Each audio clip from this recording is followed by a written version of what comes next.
Pronto, gravando. Pronto, obrigada, Beatriz. Pessoal, boa noite. Espero que todo mundo esteja bem nessa sexta-feira. Meu nome é Thaís Santos Figueiredo. Eu sou agrônoma, formada pela Universidade Estadual do Maranhão. Meu mestrado foi em Agricultura e Ambiente. E hoje eu sou doutoranda no programa de agroecologia, né, de pós-graduação em agroecologia, na mesma instituição, né? Tudo aqui no campo de São Luís. Meu mestrado eu fiz sob a orientação do professor Luciano. Na verdade, eu trabalho com o professor Luciano aí já tem um tempinho, desde 2017, que ele me atura aí na vida. Desde a graduação eu sou orientada dele, passei pelo PIBIC, monografia, mestrado, e, e sempre nessa linha, né, de sistemas integrados, trabalhando com LPF, né. Comecei com o professor Luciano, a paixão dele contaminou todo mundo que estava em volta dele. Então, a gente segue até hoje trabalhando nessa linha de pesquisa. E aí, hoje eu faço doutorado na UEMA, sob a orientação da professora Valéria, faço parte do grupo de Integra, que é coordenado tanto pelo professor Luciano quanto a professora Valéria, e meu doutorado também ainda segue nessa linha de sistemas integrados, né? Mas hoje o professor pediu, né, que eu desse um foco especial, mais do que eu trabalhei, né, sobre a minha pesquisa do mestrado, que foi em sistema ILPF, lá em Pindaramirim, na fazenda do professor Luciano, mais uma área que era destinada à Embrapa Cocais, né? É uma unidade de referência tecnológica, o RT. E lá que a gente vem trabalhando desde 2016, na verdade, né? E eu entrei em 2017 em vários tipos de sistema, que eu acho que o professor já apresentou aí ao longo desses dias com vocês, tá bom? E o título, né, da minha dissertação, doutorado, foi o potencial de leguminosa arbórea e adubação nitrogenada em sistema agrocivil pastoril no trópico úmido Maranhão. Qualquer dúvida aí, vocês vão mandando para o professor, que ele vai falando aqui comigo no WhatsApp, porque eu não consigo ver o chat, pessoal. Bom, gente, primeiro a gente precisa entender, né, como é que está o cenário da agropecuária no nosso país, né? E hoje o carro-chefe, né, da economia é justamente o setor primário, né, a agropecuária, que em 2022 contribuiu aí com 24,8% no PIB nacional, né? E é importante, né, a gente falar um pouco sobre a exportação de carne bovina, especificamente de carne bovina, né, que em 2022 teve teve essa contribuição aqui, no volume de praticamente 2 milhões de toneladas de exportação, e uma receita aqui, ó, de praticamente 12 bilhões de dólares em 2022, né? E essa exportação alta, né, de carne bovina do país é graças ao nosso sistema produtivo, né? O sistema agropecuário, né, da bovinocultura, ela é baseada a 90% a pasto, né? Até porque é a forma mais econômica da gente produzir e oferecer alimento para esses animais. E aí, a gente, quando fala nesse sistema pasto, né, com essa grande vantagem, né, do pasto, né, ser mais econômico, a gente tem vários fatores também, né, que limitam, né, e que é um desafio para essa produção agropecuária a pasto. E um deles é essa oscilação na disponibilidade de forragem, né? Isso porque aqui no Brasil, né, em várias regiões do Brasil, e aqui no nosso estado, aqui no Maranhão, não é diferente, a gente tem essa má distribuição, né, pluviométrica. A gente tem essa má distribuição de chuva ao longo dos meses do ano, como vocês podem observar aqui. E aí a gente tem dois períodos bem definidos, né, de chuva, né? Um que vai de janeiro a julho e outro que vai de agosto, né, a dezembro. Pronto, gente. E aqui nessa imagem a gente consegue observar, né, por essa tonalidade de cores, né, o quanto muda essa coloração, né, durante o período da chuva e no período da seca, né? A gente observa que onde a gente tem maior precipitação pluviométrica, a gente tem um pasto bem mais verde, né? Um pasto com maior vigor, né? Um verde intenso. E quando essa precipitação baixa, o pasto ele começa a ficar nesse tom amarelado, né? Como se ele estivesse entrando em senescência por falta da disponibilidade de água no solo. Então, isso ainda é um desafio, né? Que a gente tem, né, que está o tempo todo recorrendo por meio de planejamento forrageiro, né, de todo o sistema. Um outro desafio que a gente tem é justamente a degradação das pastagens ao longo dos anos, né? Esse estudo aqui, feito pelo Mapa Biomas, em outubro de 2021, sobre a evolução das pastagens nos últimos 23 anos, ele mostra justamente isso, o quanto aumentou de áreas degradadas, né, de pastagem degradada no país. Né? E aí eles chegaram a esse número de 39,1%, né, na área total de pastagem ao longo de 36 anos. Né? O interessante desse estudo é que eles fizeram assim, detalhamento do grau, né, de degradação. E aí eles avaliaram aqui, ó, esses 3 graus de degradação nessas cores aqui, ó, o verde, que é sem degradação, esse amarelo aqui, que é uma degradação moderada, e esse vermelho, que é uma degradação forte. Né? E aí, comparando, né, entre 2000 e 2020, hoje a gente tem mais da metade dos nossos pastos encontram-se em algum nível de degradação, né? Seja moderado ou seja forte, né? Outro problema, outro desafio da nossa agropecuária é o número, né, do desmatamento que vem ocorrendo. Esse outro estudo aqui, feito pelo INPE, né, ele traz aqui essa estatística aqui de 2001 a 2020 sobre o desmatamento e mostra que as áreas de desmatamento aqui nesse bioma cerrado ocorreu em 4.436 quilômetros quadrados, né? E se a gente parar para pensar no nosso, o que que o nosso setor vem contribuindo com isso, né? Acho que o fato, né, da falta de manejo, a abertura de novas áreas, né, o abandono, a degradação, tudo isso contribui, né, para esse desmatamento, né? Porque os produtores vão lá, estão produzindo também, e aí quando essa área ela já começa a entrar em algum processo de degradação, ela é abandonada, né? Então, a intensificação do uso do solo, do uso da terra, é algo que está em alta, né? Algo que a gente tem batido na tecla a todo momento, tem que ser pontuado nesse exato momento, tem que ser pontuado agora, antes que essa estatística aqui comece a crescer ainda mais. A gente observa que 2015 para 2020, os últimos 5 anos, né? Esse negócio que dobrou, né? Essa estatística na taxa de desmatamento, né? E o que o mundo reserva para o Brasil se essa estatística começar a aumentar, né? Continuar aumentando cada vez mais.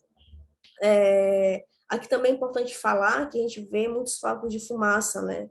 Com esse desmatamento. A queima, né, dessas áreas que são desmatadas são muito comuns, né? E isso aqui vem justamente justificar, né? Por que o Brasil ele está no ranking aí do 4º país que mais contribui, né, para as mudanças climáticas, né? Que mais contribui com essa emissão de gases de efeito estufa, né?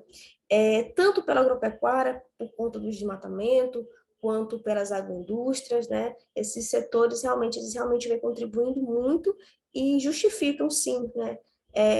Essa posição do Brasil.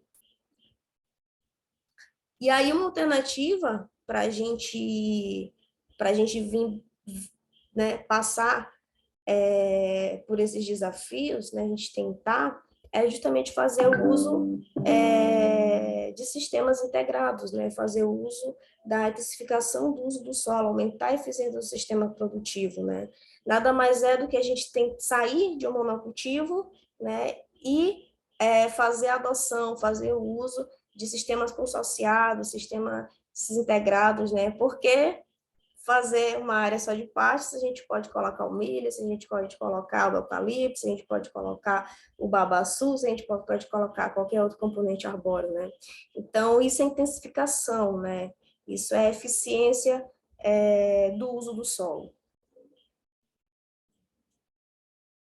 Além disso, muito importante a gente aprender a manejar, né? Tem uma professora, né, que é muito conhecida, a professora Janaína, e ela fala que o maior gargalo da pecuária, né, brasileira é o manejo, né? E, de fato, né, saber manejar é ter sucesso, né, na sua produção. E uma das formas de manejo, né, que é imprescindível, né, nas nossas áreas, nossos sistemas, é a reposição de nutriente do solo, né? Nutriente não é uma coisa, né, escassa. Na verdade, é uma coisa, né, escassa que a gente tem que estar fazendo a manutenção o tempo todo. E principalmente o nitrogênio, né? Quando a gente se fala em pastagem. Porque o nitrogênio é o nutriente que a planta ela mais absorve, ela mais precisa para se desenvolver. Então, a gente fazer a manutenção com nitrogênio, especificamente o nitrogênio, é essencial para a gente manter a produtividade das nossas áreas de pastagem. Aproveitando, né?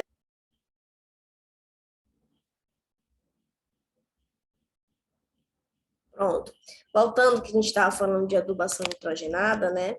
E levando em consideração que a gente está numa região tropical, né? Sobretudo a região do trópico úmido, uma região aí caracterizada aí por ter altas temperaturas, alta pluviosidade, solo com baixa fertilidade natural, né? O que isso tem a ver com a adubação nitrogenada, né?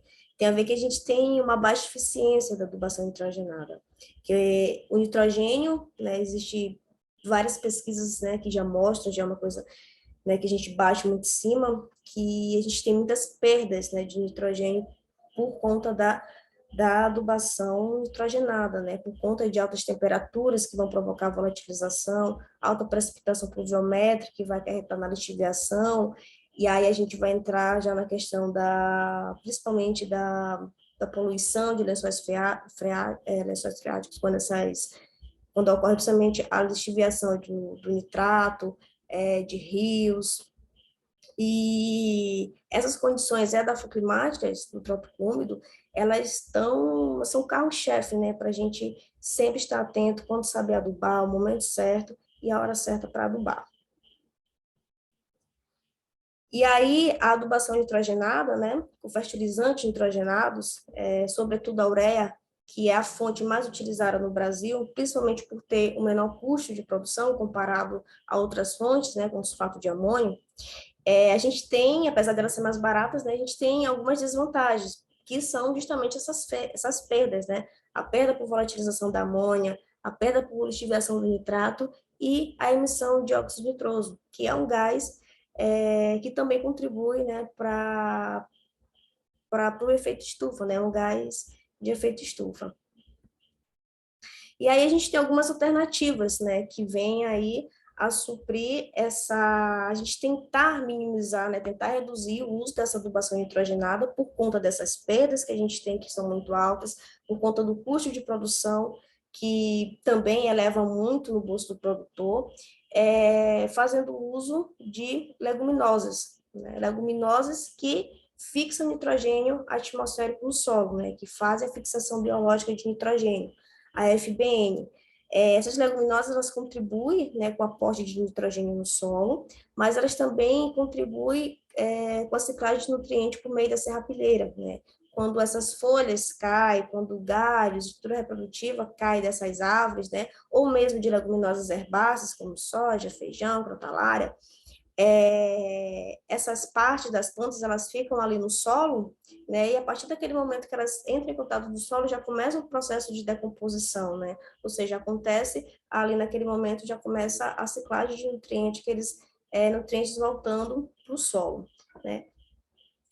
As raízes também, né, das plantas, né, das leguminosas, assim como das gramíneas, elas também participam desse processo de ciclagem e, né, um outro fator é justamente a mitigação de gases do efeito estufa, né? As árvores, elas sequestram carbono, né, por meio da fotossíntese. Então, a gente tem essa equaçãozinha aqui, né, que a tonelada de carbono é emitido, né, menos aqui absorvida aqui pelas árvores, a gente consegue chegar aqui no carbono neutro, né, em um equilíbrio.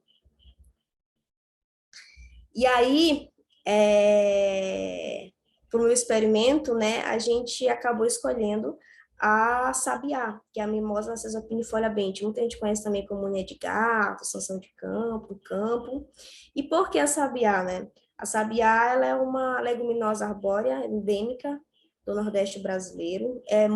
Tem múltiplos usos, né? Muito utilizada, era muito utilizada para cerca viva, hoje é muito utilizada para produção de estaca, tem um potencial apícola muito grande, a sabiá, e tem uma fixação aí em torno de 110 quilos de nitrogênio por hectare ano, né? Levando em consideração aí o pecuarista, né? Que não tem esse costume, né? Não tem de fazer adubação de pastagem, né? Pô, só colocando uma árvore lá no sistema que vai conseguir fixar em média aí, mais de 100 quilos de N por hectare ano, sem dúvida, é um ganho muito, é um incremento muito bom na forragem, que vai refletir diretamente lá no desempenho animal, né, na produção de carne e produção de leite. A sabiá também, ela contribui na mitigação de gases de efeito estufa, com uma taxa de remoção anual aí de 34,78 quilos, né, de CO2 equivalente por ano. E é uma estaca, né, a estaca da sabiá, ela permite uma renda anual aí de 500 a 600 dólares por hectare, né, segundo a Polinário e colaboradores 2015, que é justamente foi minha orientadora do mestrado, a professora Valéria, né, já trabalhava com sabiá, em També, em Pernambuco, e aí, quando a professora veio, foi onde a gente realmente começou a dar início às avaliações, né? Foi um experimento lá que teve bastante sucesso, e aí a gente quis também fazer um aqui até para comparar, né, o uso do sabiá em diferentes regiões do Brasil, e a gente tem resultados muito interessantes, muito positivos quanto a isso. E aí, a graminha que a gente utilizou nesse sistema de LPF foi o Massai, né? Deixei várias graminhas aí que podem ser utilizadas, mas a gente escolheu o Massai. Por que que a gente escolheu o Massai? Primeiro que o Massai, ele é um capim, né, muito difundido na região onde a gente estava trabalhando, que era a região de Pindaré-Mirim. E é um capim que tem uma ótima produção, né, em torno de 3 toneladas de matéria seca por ano. Tem uma alta capacidade de rebrota. Eu lembro que, na época, quando a gente fazia o manejo, o rebaixamento do pasto, tanto com animais ou quando era com alguma roçadeira, a gente fazia pela manhã, quando era tarde, a gente já conseguia ver a rebrota do capim, a gente conseguia ver aquele ponto de crescimento já em atividade. E era muito legal isso, muito impressionante, porque eu acho que é um dos capim que tem assim um destaque em capacidade de rebrota, é o Massai. E é um capim tolerante ao sombreamento. Isso é uma característica que tem que ser levada muito em conta, né? E é uma característica desejável para gramíneas que possam ser, né, integradas em algum sistema. Por quê? A professora Valéria, quando trabalhou em També, com sabiá, né, ela relatou várias vezes, né, que lá ela trabalhava com sabiá e Brachiaria decumbens, né. Ela dizia que embaixo da sabiá não tinha nada de decumbens, né, até 1 metro perto da sabiá não tinha absolutamente nada. E aí, quando ela chegou em Pindaré, quando ela chegou no experimento, que embaixo da sabiá era lotado de Massai, ela ficou impressionada com aquilo, né? Então, assim, existe, né, inúmeros cultivares no mercado que a gente pode utilizar, mas a gente realmente tem que olhar as características, né, e saber se são características desejáveis ou não a integração. O objetivo da dissertação foi quantificar a biomassa e os nutrientes do capim-maçá e da sabiá e estimar a fixação biológica de nitrogênio via leguminosa arbórea sobre os níveis de adubação nitrogenada e sistema agressivo pastoril no trópico úmido. E aí eu dividi minha dissertação, meu projeto, né, nosso projeto, na verdade, né, em 2 capítulos, né? Um eu avaliei a sabiá e o outro eu fui avaliar a produção de capim e a produção animal, né? Então aqui a gente vai começar a falar um pouco sobre a produção mesmo de madeira, a árvore dentro do sistema. Então eu avaliei a dendrometria, né? Eu vou já explicar o que é essa dendrometria, a produção e o nitrogênio derivado do ar da leguminosa nesse sistema.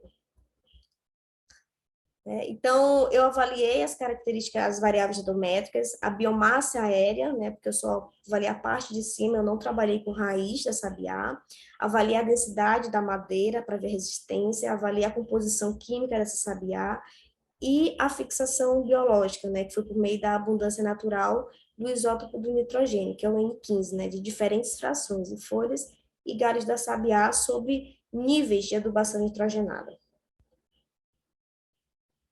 Aqui é o mapa de localização do município, né, que está aqui localizado a oeste do Maranhão, município de Pindaré-Mirim. E aqui eu trouxe um gráfico de precipitação para a gente entender, primeiro, né, como é que está essa distribuição de chuva lá em Pindaré, para a gente começar a entrar, de fato, no projeto, tá? Então, aqui, só mostrando que é um município que tem esse clima aqui, tropical quente, né? A gente tem aqui uma distribuição de chuva ao longo do ano, né? Onde justamente é bem parecido com aquela imagem que eu mostrei. A gente vê que as chuvas aqui, elas começam, né? Aqui, ó, final de novembro, dezembro, aqui as chuvas são as colunas, no caso, tá? Esse pontilhado aqui é a temperatura. Começa aqui em novembro, né? E vem até aqui julho. A gente vê que aqui a partir de agosto a gente tem já o período seco do ano, né? Alguns falam que não é nem seca, né? É um período de estiagem, que é muito curto, né? Para a gente chamar de seca. A gente tem uma precipitação média na região de 2.100 milímetros por ano, a gente tem uma temperatura em torno de 27 graus Celsius, e o solo que a gente trabalhou na área, né, foi classificado como um plintosolo agilúfico distrófico, né, um solo de baixa fertilidade natural. E aqui a gente fala um pouco sobre o histórico, né, como tudo começou. Essa área do meu experimento, né, mais precisamente, que foi em 2017. Essa foto aqui mostra que era uma área, né? Estava fazendo a dissecação com glifosato aqui dessa vegetação. A gente estava usando aqui um trator e um pulverizador, que era da Embrapa Cocais. E aí a gente estava acompanhando aqui, era o técnico fazendo a dissecação nessa área. E o plantio, né, foi feito justamente o plantio direto. Depois dessa dissecação que foi feita aqui, foi feito um plantio sem nenhum revolvimento do solo. Tá? Essa área aqui toda, ela possuía 3 hectares, né, que foi o experimento, e cada hectare tinha em média aí 28 palmeiras de babaçu por hectare. Então, era um experimento de integração e uma área de ocorrência de babaçu. Aqui, um pouco para a gente entender, vou mostrar fotos, mas eu acho que eu mostrando aqui, vocês vão conseguir visualizar melhor depois nas fotos, como é que ficou esse arranjo do sistema, tá? A gente tinha aqui, ó, fileiras duplas de sabiá, são essas fileiras aqui, onde tinha um espaçamento entre uma árvore e outra de 2 metros, e entre essas fileiras simples, né? Essa aqui, de 3 metros, tá? E o espaçamento entre essas fileiras duplas, eu tinha 30 metros, né? Esse espaçamento aqui ele foi pensado justamente pelo braço do pulverizador, né? Que ele ia e voltava. Se eu não me engano, ali tinha uns 15 metros, né? Então dava para ele ir e voltar tranquilo. E aí, entre esses rinques aqui, né, de sabiá, onde tem esse milho aqui, foi plantado justamente o milho junto com o pasto, né, com o maçai. Eu lembro que a gente utilizou uma plantadeira de plantio direto, né? E aí essa plantadeira ela tinha 3 caixas. Uma caixa ia o adubo, né, para não misturar com a semente do capim, que ia em outra caixa. E mais embaixo a gente tinha, que a gente chamava, eram umas caixas também, né, que parecia aquelas panelas de pipoca, a gente chamava de pipoqueira, onde ia a semente do milho, né? Então, quando a plantadeira passava, né, ela plantava, ela fazia ao mesmo tempo os 3 serviços. Ela depositava no solo o adubo, a semente de capim e a semente de milho. E aí, esse esquema, ele é assim mesmo, ele aqui a gente chamava de rua, então aqui a gente tinha uma rua, né, onde a gente tinha o milho e o pasto, aqui outra rua e aqui uma, a gente tinha 3 ruas, né, que a gente dizia. E o experimento era esse aqui mesmo, né, era um retângulo bem definido, com 3 hectares, tá certo? Essas fotos aqui de baixo são da produção de mudas de sabiá, que foi feita no Instituto Federal do Maranhão, no IFMA, do campus Maracanã, sobre orientação do professor Júnior Putrim, que é um grande parceiro do grupo. E essas mudas elas foram feitas no IFMA e depois a gente levou elas lá para a fazenda, né, para o experimento. E aí o transplante dessas mudas ocorreu quando elas tinham aí 50 centímetros, né, de altura. A gente fez uma densidade inicial de 272 árvores por hectare, e aí quando essas árvores, na verdade, foi no segundo ano, né, de estabelecimento das árvores, foi feita uma poda nessas árvores, né, porque assim, quem conhece o sabiá, sabe que ele vai ramificando todos os lados, né, e como o objetivo era a gente produzir estaca, né, ter obtenção de estaca, então foi feita uma poda, e essa poda a gente deixou 2 ou 3 fuches em cada árvore, né, para ter uma produção de estaca mesmo bem definida. Aqui foi o plantio do milho, que é uma foto da plantadeira, ó, plantio direto. Vocês observem que aqui vai em cima da palhada mesmo, tá? Aqui tem uns discos embaixo que vai cortando, e aí o plantio é feito aqui, ó, do milho. Tá? Desse jeitinho aqui, ó. Aqui o desenvolvimento inicial do milho. Foi utilizada essa variedade de milho, o KWS 9304, que é com finalidade padrão, né? E o pasto utilizado foi o de Massai mesmo. E aqui são fotos, né, do sistema atuais. Aqui vocês observam o babaçu, a presença do babaçu na área, né? Os rinques aqui de sabiá, o pasto aqui. Aqui antigamente a gente tinha o milho, e aí depois da colheita do milho, né, com 90, 100 dias, a gente teve aí a obtenção a formação da pastagem na área. Aqui a gente consegue ver melhor, né, a distribuição, aqui tudo com cerca elétrica, as caixas d'água para os animais, aqui os saleiros aqui no fundo, né, e o babaçu sempre presente.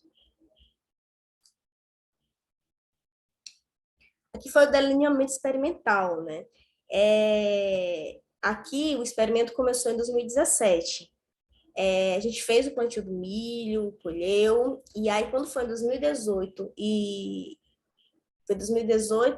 e 2019 essa área ela ficou em pousio, né? Você colocava animais para rebaixar o capim, fazendo o manejo adequado, mas a gente ainda não tinha começado as avaliações, né? Ainda não tinha definido o que de fato a gente ia avaliar. E aí em 2020, né, a gente sentou e eu tinha colado grau, tinha que fazer o mestrado, a gente decidiu colocar, né, blocar, fazer o experimento na área. E aí esse aqui é o experimento, o croquis, né, da nossa área. Aqui a gente dividiu aqui em 3 blocos, cada bloco desse aqui, ó, tinha 1 hectare, né, e aí, então, como eu tinha 3 hectares, ficou 3 blocos, né, e cada bloco a gente ainda subdividiu em parcelas, em 4 parcelas de 0,25 hectare, né. Então, aqui a gente fez 4 parcelas aqui, 4 parcelas aqui. E aí, cada parcelinha dessa, dentro de cada bloco desse aqui, era um tratamento, né? Era um nível de adubação nitrogenada. Então, eu tinha 4 tratamentos, né? Eu tinha um tratamento zero, que era um tratamento controle, onde eu não tinha adubação nitrogenada, né? A única fonte de nitrogênio que entrava nesse tratamento controle era do sabiá, porque em todos os tratamentos eu tinha sabiá, né? Sabiá, inclusive aqui nesse croquis, esse pontilhadinho esverdeado aqui, tá? E aí, os outros tratamentos eu já tinha nitrogênio mesmo químico, né? Adubo químico. Eu tinha 100, 200 e 400 quilos de N por hectare ano. E aqui, essas estrelinhas, que vocês devem estar vendo, é justamente o babaçu. A gente já ofereceu todo esse babaçu para poder fazer esse croquis aqui. Aqui eu coloquei mais uma vez esse gráfico de precipitação, né, para chamar a atenção da adubação, né, que foi feita, e dizer que a adubação, né, principalmente com nitrogênio, qualquer adubação, mas principalmente com nitrogênio, a gente faz, né, no período chuvoso do ano. Então, aqui no ano de 2020, a gente fez de março a julho, né? Pegando aqui o finalzinho das chuvas de julho, e a gente fez isso em 4 vezes, a gente passou essa adubação de 4 vezes, né? Porque como a gente tinha uma dose máxima de 400 quilos de N, de nitrogênio, isso equivalia a 51 quilos de ureia. Então, a 51 não, a 204 quilos de ureia. Então, não tinha como a gente jogar 204 quilos de ureia de uma vez na área, né? Então, a gente parcelou isso de 4 vezes, principalmente por esse tratamento, né, de 400. E aí, todos os outros também seguiram 4 aplicações, tanto de 100 quanto de 200. E aí, no ano de 2021, a gente também tornou a aplicar o nitrogênio, né, em 4 vezes, em 4 parcelas, no mês de janeiro, fevereiro, março e abril, né, sempre nos meses com chuva. tá? E esse adubo ele era feito a cada 28 dias, né? Cada 28 dias eu ia na fazenda bem menos que isso, né? Mas a cada 28 dias a gente estava lá também para fazer adubação, para fazer a coleta do pasto, aproveitar que os animais já estavam na área, porque quando a gente fazia adubação, o animal não podia estar na área, porque a gente era muita gente, né, ajudando, o grupo era grande, os meninos ajudavam muito, e acabava os animais acabavam ficando muito agitados, né? Então a gente tirava os animais para fazer adubação, aproveitava, fazia a coleta da forragem e aproveitava para pesar os animais também.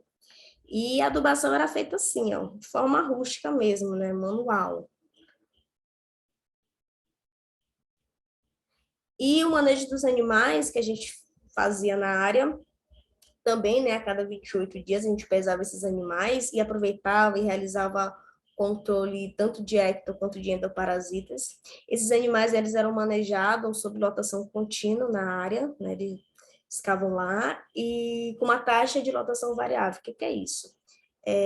A disponibilidade de forragem ela não é igual o tempo todo, né?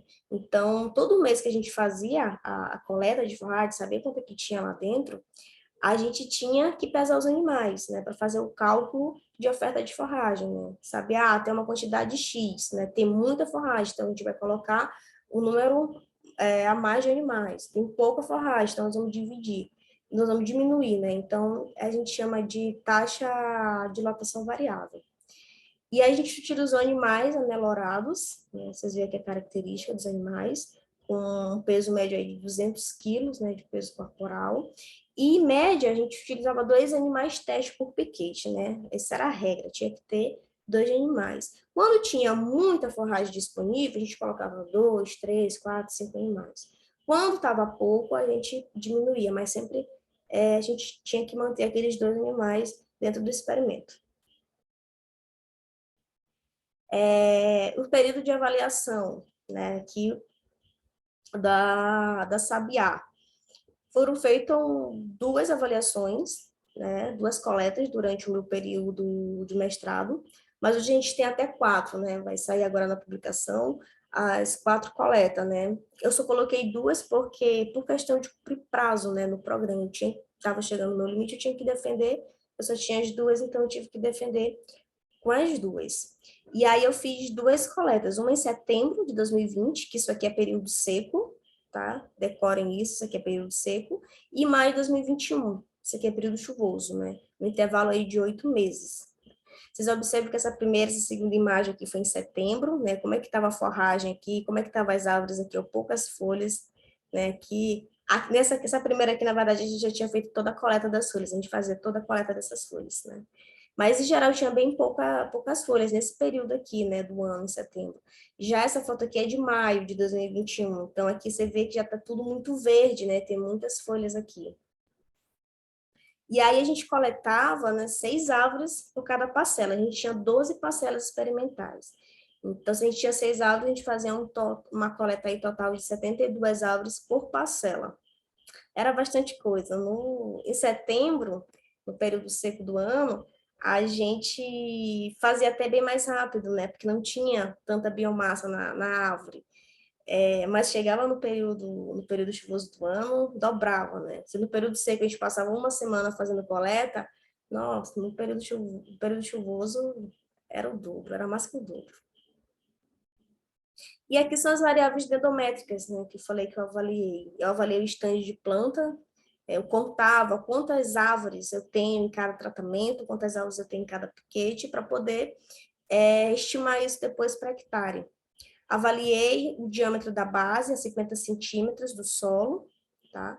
Fiz essa avaliação porque eu precisava, principalmente para avaliar a densidade da madeira. A gente avaliou o diâmetro, a altura do peito, que é 1,30 do solo, principalmente porque é um dado importante para a produção de estaca. As estacas, né, comercializadas, elas devem ser comercializadas em torno de 7 centímetros de diâmetro, então essa avaliação, né, da circunferência, do diâmetro da estaca, ela é fundamental. O comprimento do fuste, depois que a gente derrubava a árvore, né, com o auxílio de uma fita métrica, a gente ia em 1 metro e media aquela circunferência, né? até o final, né, até o final desse fuxo. O que é esse fuxo? O fuxo é o tronco, né, é o caule da árvore, tá? E por que a gente fazia isso? Porque a gente ia avaliar o volume, a gente queria ver o volume, a produção de madeira, né? Se aquela circunferência, aquele diâmetro, ele aumentava, ele diminuía, então a gente tinha que fazer isso em todos os troncos das árvores. Aqui a gente também fazia avaliação para ver a altura da árvore. Aqui, mais uma vez, mostrando as meninas anotando e com auxílio da fita, medindo aqui o tronco da árvore, o caule. Avaliamos também a biomassa aérea, como falei, eu não trabalhei com raiz, trabalhei com a parte aérea. E a gente avaliou a biomassa aérea total e por componente, né? Como assim? A gente, depois que derrubava as árvores, a gente separava, a gente coletava todas essas folhas aqui, colocava em sacos de estopa, né? Para poder pesar, saber quanto de folha tinha uma árvore daquela.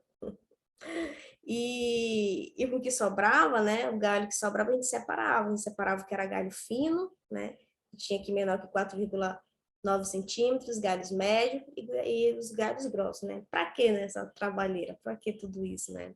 Porque são finalidades diferentes, né? Que cada classe de galho desse tem. Por exemplo, os galhos finos, eles não servem para muita coisa, né?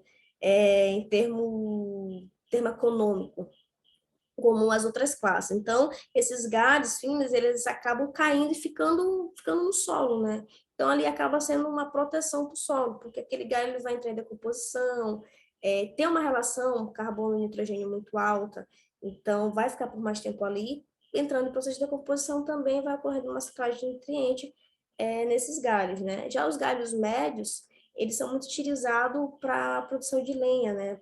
As padarias, a gente chegou até ao saco, padaria para tentar vender, né, esses galhos médios, e os galhos grossos já são para produção de estaca. Então, por isso que a gente fazia todo esse fracionamento, né, toda essa separação por componente da árvore. Né? E aqui embaixo é a pesagem, a gente pesava tudo, a gente pesava as folhas, pesava esses galhos finos, os médios, os grossos, tudo em campo mesmo. A gente avaliou a densidade, né, da sabiá, para ver o quanto aquela madeira era resistente, né, quanto ela era boa mesmo para estaca. E a gente fez isso pelo princípio de Arquimedes, né, por imersão de água. A gente, no tronco aqui da árvore, né, que eu vou chamar de fuste a partir de agora, no fuste a gente tirava 2 corpos de prova, né, que era um torete de 10 centímetros, né, que vocês estão vendo aqui, nessa imagem aqui, a gente tirava esse corpo de prova a 50 centímetros do solo, onde a gente media aquele diâmetro da base, e também a 1,30 m, né, onde a gente media ali a altura do peito. E aí a gente coletava esses corpos de prova, pesava eles, levava para o laboratório, colocava em estufa para secar, né, tirar qualquer resquício de água que tivesse ali. E depois a gente fazia, e a gente tinha massa, né? Depois que a gente pesava, a gente tinha massa, né? Quanto que ele pesava. E aí a gente colocava esse corpo de prova aqui, ó, né? E um becker bem grande, né? Com uma balança e um líquido aqui, né? De peso conhecido. E aí a alteração desse líquido, quando a gente colocava esse corpo de prova, a gente tinha o volume dele, né? Então, que se eu tinha 10 litros de água nesse becker, e a partir do momento que eu colocasse esse corpo de prova fosse para 12, né? Então ali tinha um volume, né? De 2 litros. E aí, com massa e volume, eu conseguia calcular a densidade da madeira. A gente avaliou a composição química da árvore, das folhas, dos galhos, né? De todas as classes de galho, a gente avaliou a matéria mineral, que são as cinzas, o nitrogênio, fizemos cálculo de proteína bruta, avaliamos o teor de carbono na madeira, nas folhas, a relação CN, avaliamos a fibra de detergente neutro das folhas, a lignina e a relação lignina e nitrogênio. Tudo isso aqui no laboratório de... Ai, como que é o nome? Laboratório... Sumiu agora. Laboratório de Nutrição Animal e Bromatologia. Lá dentro da UEMA mesmo. E uma análise, né, que a gente tinha, a cereja, né, do bolo, era a de fixação biológica de nitrogênio.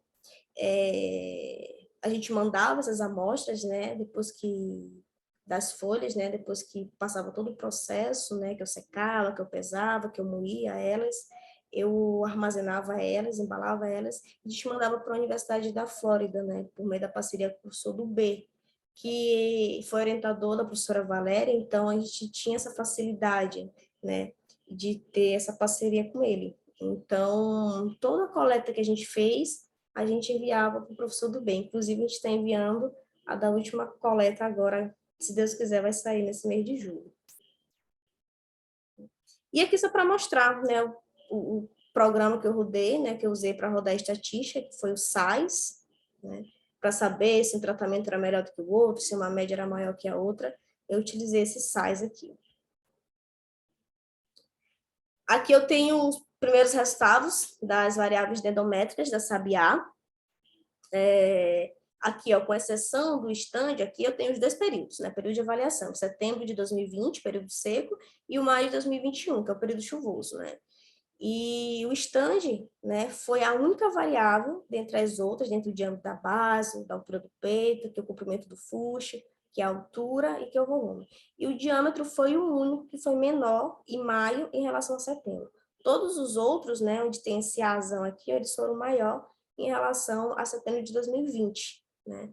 E o que a gente acha que aconteceu, né? Primeiro que a gente cortou ali 72 árvores, né? Em setembro, no período seco. Então, assim, para rebrotar, né, para a planta rebrotar no período seco sem água é muito complicado.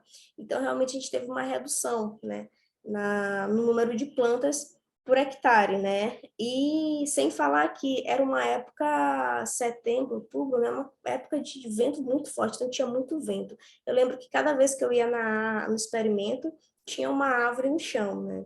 Então, por isso que a gente teve essa queda aqui, né, de 8% no número de estandes de maio para setembro.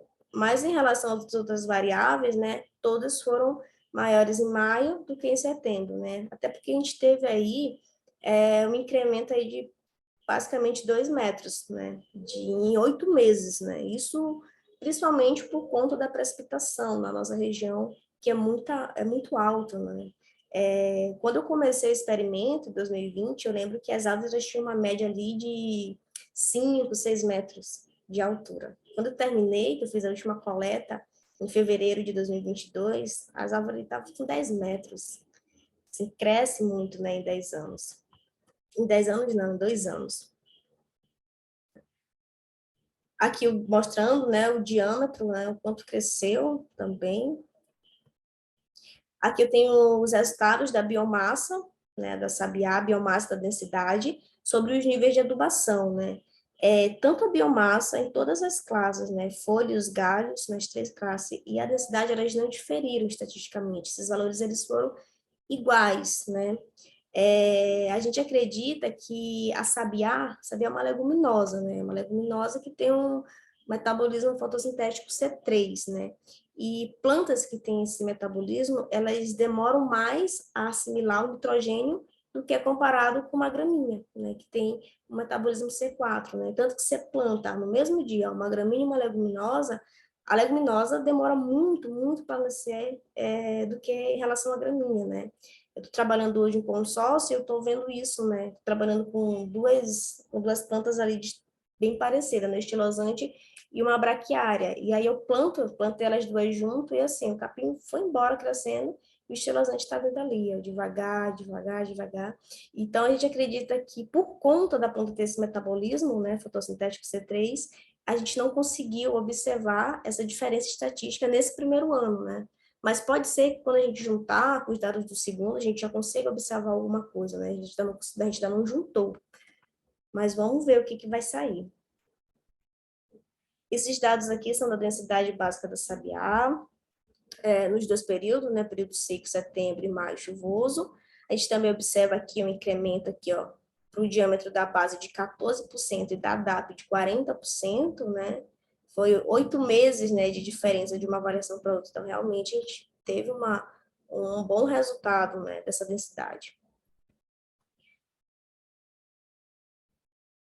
Aqui é a composição química, né, da sabiá, das folhas de sabiá, nos dois períodos do ano. E aqui eu chamo a atenção para o nitrogênio, né, e também da proteína bruta, né.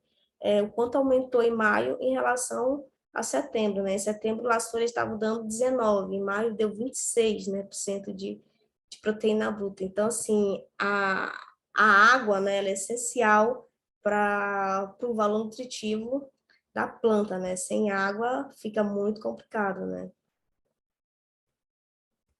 E aqui mostrando, né, o carbono e a relação CN, né? Que aqui no caso já foi ao contrário do nitrogênio. A gente já teve maior aporte de carbono nas folhas em setembro do que em maio, né? E a gente acredita que isso aconteceu por quê? Porque as árvores, elas absorvem o carbono, né? Em maior quantidade nas fases mais jovens. Então, em setembro, a sabiá ali estava com uns 3 anos, né? Foi plantada em 2017, então 2020 estava com 3 anos. Então, a absorção de carbono nessa fase dela foi bem maior do que em maio. Aqui a gente tem os dados de fixação, né? Nitrogênio derivado da atmosfera. O que a gente olha aqui, né? Que o tratamento 100, ó, teve no tratamento 0, né? Que onde não teve nenhum tipo de adubação nitrogenada, a Saber, ela fixou 77 quilos, né, de N por hectare ano, né? Comparado aqui, ó, principalmente ao 400, que só teve 43. Então, esse resultado foi para validar, né? As bactérias, né, principalmente os do gênero Rhizobium, elas são muito sensíveis, né, a altos níveis de nitrogênio. E no tratamento onde teve adubação, né, a fixação ela foi comprometida, ela foi reduzida, né, e a que não teve, ela progrediu bastante, né, 77%, 77 quilos de N por hectare. E aí a gente chegou, né, à conclusão desse projeto, dessa pesquisa, que nesse sistema os níveis de adubação nitrogenada não influenciaram a hidrometria, a biomassa, a densidade básica e a composição química da sabiá. E que os menores níveis de adubação, 0 e 100 kg de N por hectare ano, eles proporcionaram uma maior fixação de nitrogênio derivado da atmosfera. E esse resultado foi muito importante porque eu consegui explicar mais na frente os dados de pastagem, né? Agora a gente vai para lá. Que foi o meu terceiro capítulo, né? O desempenho animal e a produção do Maasai no sistema agro-silvopastoril. Também testando níveis de adubação nitrogenada. Então, o objetivo desse capítulo, né, foi avaliar o desempenho animal, a produção e a composição química do Maasai sobre os níveis da adubação nitrogenada.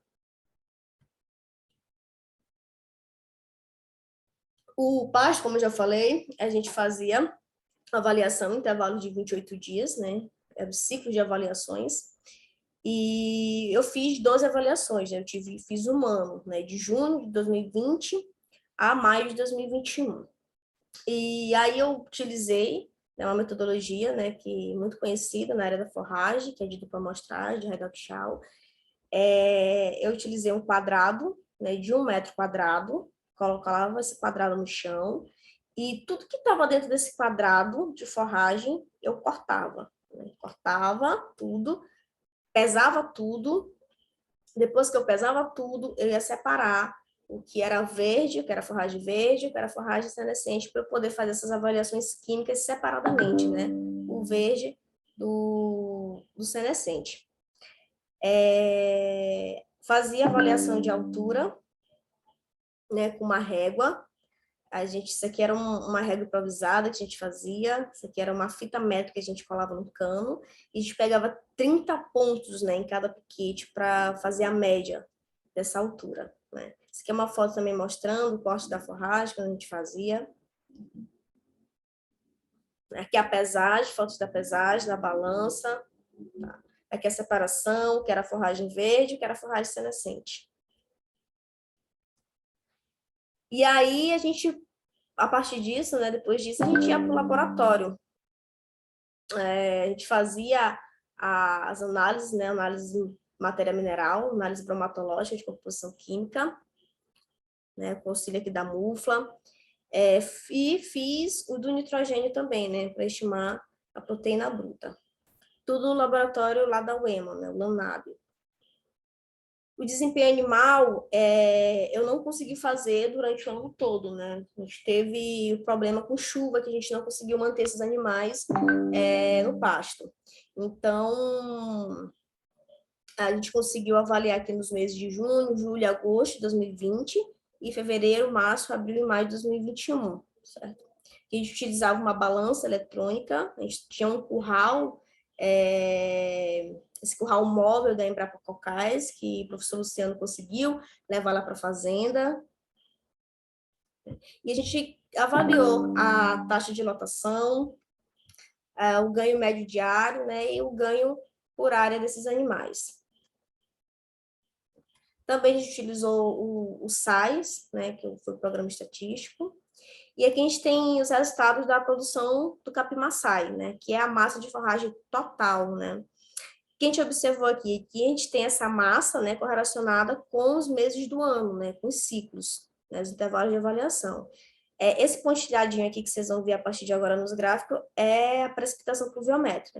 O que a gente observa? Que quando a precipitação foi baixa, anda aqui, ó, a produção de capim também foi baixa, mas quando a chuva, a precipitação chegou aqui no pico, ó, a produção ela foi lá para cima, né? Então, onde a gente tinha água, onde a gente tinha chuva, a gente conseguia ter maior produção de forragem. E foi aqui em fevereiro de 2021. E nos meses de agosto, outubro e dezembro, a gente teve uma baixa produção. Aqui foi os resultados, né, que a gente separava em verde e senescente, né? A coluna azul é forragem verde, a amarelinha aqui, né? Amarelozinho aqui, é forragem senescente, né? O azul é o verde. Em dezembro de 2020, a gente teve 94% de forragem verde em relação ao senescente, né? Aqui nos meses de menor precipitação, o pasto ele já era mais amarelo. Então, tudo também decorrente da disponibilidade de água no solo. Em relação à composição química do capim-maçai, né, a proteína bruta da forragem verde, forragem senescente, a matéria mineral, nenhum desses, né, tratamento, eles foram iguais, na verdade, né, nenhum deles diferiram entre si, né, não teve diferença estatística para nenhuma dessas variáveis em nenhum nível de adubação. E, primeiro, a gente acredita, né, que altas doses de adubação nitrogenada, a gente vai ter altas perdas também, né? Então, não é porque eu estou jogando 400 quilos de N que eu vou ter a eficiência, né, o aproveitamento desses 400 quilos de N. Eu não mensurei isso, né? Eu não mensurei a eficiência do uso do nitrogênio, né? Mas isso não quer dizer que eu tive 100%, né? Eu posso ter 100, posso ter 50, posso ter 20, né? Então, a gente acredita, como eu não avaliei, né, que uma das justificativas para isso não diferir, né, um tratamento onde não teve adubação para um que teve, foi justamente essa perda de nitrogênio que a gente teve, da adubação nitrogenada. E um outro fator que contribuiu foi a fixação biológica. Lembra lá no capítulo anterior que eu falei que o tratamento zero, que eu não adubei, né, eu tive 77 quilos de N por hectare ano fixado pela Sabiá, né? Então, assim, eu não tive o nitrogênio, né, de uma fonte química, né, fertilizante, mas eu tive o nitrogênio fixado pela leguminosa. Então, esse aqui, né, é para quê, né? Se não difere, para que adubar, né? Esses aqui são os dados de proteína bruta ao longo dos meses do ano, mostrando mais uma vez, né, que a água ela é um fator, né, limitante, determinante na composição do valor nutritivo das plantas, né? Maior quantidade de chuva teve maior quantidade de proteína bruta ao longo do ano, né? E aqui inversamente. Aqui a taxa de lotação, né? A gente começou a avaliar em junho de 2020, começamos aqui com 3,7 UA por hectare ano. Em julho, e a gente conseguiu até aumentar aqui em agosto, né? Mas aí em agosto, como a gente teve uma queda, não foi um mês que não choveu nesse ano, a gente precisou tirar já os animais em outubro. Então a gente ficou sem avaliação outubro, setembro, outubro. Ui, me perdi. A gente ficou assim, outubro, novembro, dezembro e janeiro, foi esses 4 meses sem avaliar o desempenho animal. Mas aí é importante a gente ver esses dados de alta taxa de lotação, né, e comparar com a média do Brasil, né, que a taxa de lotação média do Brasil é de 1 ar por hectare ano. Então, por mais que eu não tenha conseguido manter, né, mas eu estava com uma UA muito alta nos meses de avaliação. Que são os dados, né, de produção também, de desempenho, o ganho médio diário, o ganho médio por área, aqui à direita. E, mais uma vez, mostrando, né, que em agosto aqui, no período seco, eu tive que retirar os animais da área por conta da baixa disponibilidade de forragem, né? E que o pico aqui do meu desempenho animal ó, foi aqui, ó, em fevereiro, março, abril, maio, né? Aqui em abril eu ainda cheguei, né, a gente chegou a computar 750 gramas por dia, né, no ganho desses animais. E a gente conclui, né, esses resultados, né, que a adubação nitrogenária não influenciou a produção e a composição química do capim-maçai e o desempenho animal, né, e que a inclusão de leguminosas arbóreas, no caso a sabiá, ela proporcionou concentração de proteína bruta no pasto, que não recebeu adubação e permitiu um aumento na taxa de lotação. E muito obrigada, pessoal. E agora eu fico para os questionamentos.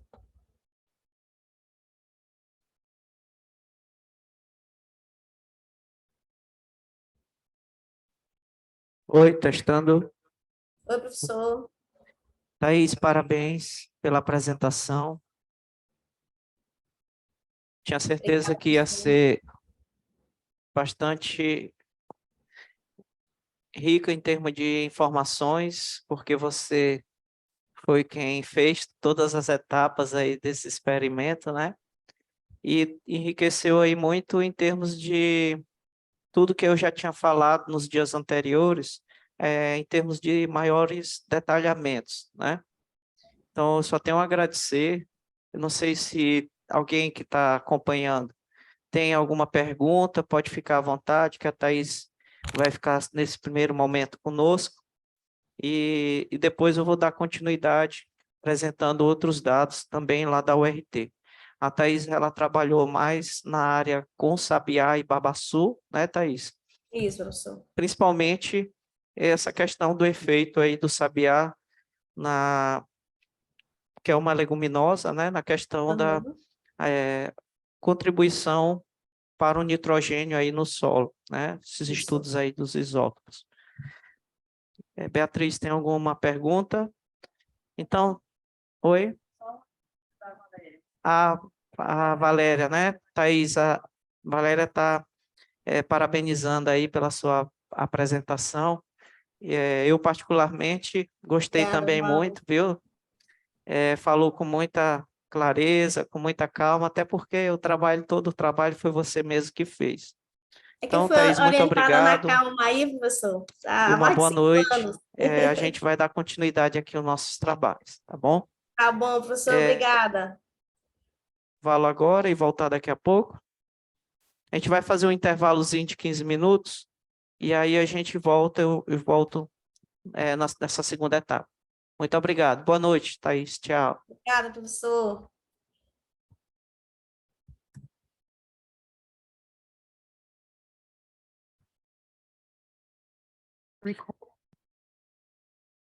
Então, gente, vamos dar continuidade nessa segunda etapa. Nós vamos dividir da seguinte forma. Nós vamos passar um vídeo do trabalho, outro trabalho que foi desenvolvido, né, lá na URT de LPF, que foi o trabalho de mestrado do agrônomo Vitor Ribeiro. E depois a gente vai mostrar um vídeo, depois já ele apresentando os resultados, que ele foi finalista do prêmio FAPEMA, né? E, por último, a gente vai apresentar um terceiro vídeo, também lá na URT de LPF, que foi o do trabalho da Carol, Maria Carolina, que hoje é aluna de doutorado, e ela vai fazer uma apresentação dos dados da dissertação dela amanhã. Depois desses 3 vídeos, nós vamos trabalhar 2 questões sobre integração, esses assuntos correlacionados à integração, que caíram nas provas do ENAD, tá? E, por fim, a gente vai iniciar a apresentação dos dados de uma dissertação sobre estoque de carbono, avaliação química, física e estoque de carbono na área do eucalipto, lá na URT de LPF. Eu vou iniciar essa apresentação hoje e amanhã a gente finaliza, né, com esses resultados da dissertação da agrônoma Geslane, né, que mora em Imperatriz, é professora lá na UEMA, professora no Instituto Federal também, lá do Tocantins. Pode passar o primeiro vídeo? Então, vamos lá.